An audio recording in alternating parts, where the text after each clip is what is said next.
Let it burn. What was the Nottoway Plantation? The Nottoway Plantation once stood as a symbol of wealth and power in the Antebellum South.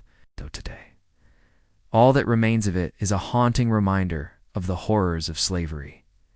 Hi everyone, welcome to this house. Today we are exploring Let It Burn. What was the Nottoway Plantation? Make sure to hit that subscribe button so you never miss an exciting episode. During the height of the 18th century, the transatlantic accent was at its peak. And if you were a wealthy landowner in Virginia, you were considered at the top of society. In fact, you would be part of an exclusive group known as the landed gentry. And while the term sounds quaint and charming, it actually referred to a social class whose wealth was derived from the forced labor of enslaved people. And there was no better place to be a member of the landed gentry than Nottoway Plantation, established by English immigrant John Custis in 1730. Nottoway quickly became one of the most successful plantations in Virginia, surrounded by 900 acres of prime farmland along the Nottoway River. The plantation specialized in wheat, barley, and tobacco, which were shipped to England via the nearby port of Norfolk. To manage his sprawling estate, Custis brought over 200 enslaved Africans who he purchased from a fellow Englishman, William Byrd II. While the exact records are unclear, it is believed that Custis paid around £150 for each enslaved person.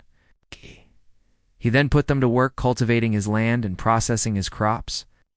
Any one of them could be sold or punished at the discretion of the owner. This was the life of an enslaved person at Nottoway. By the end of the 1700s, the plantation had expanded to over 500 acres and was owned by a string of wealthy aristocrats. The Green family came to own the plantation after marrying into the Custis family. Their son John Green inherited the plantation and continued to expand the operation.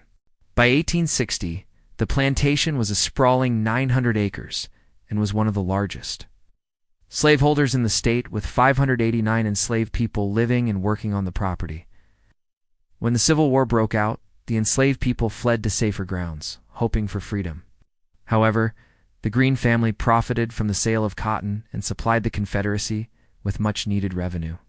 After the war, the plantation was seized and divided amongst the former enslaved people.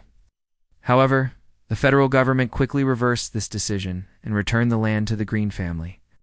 Unable to maintain the plantation, they sold it, and it eventually fell into disrepair.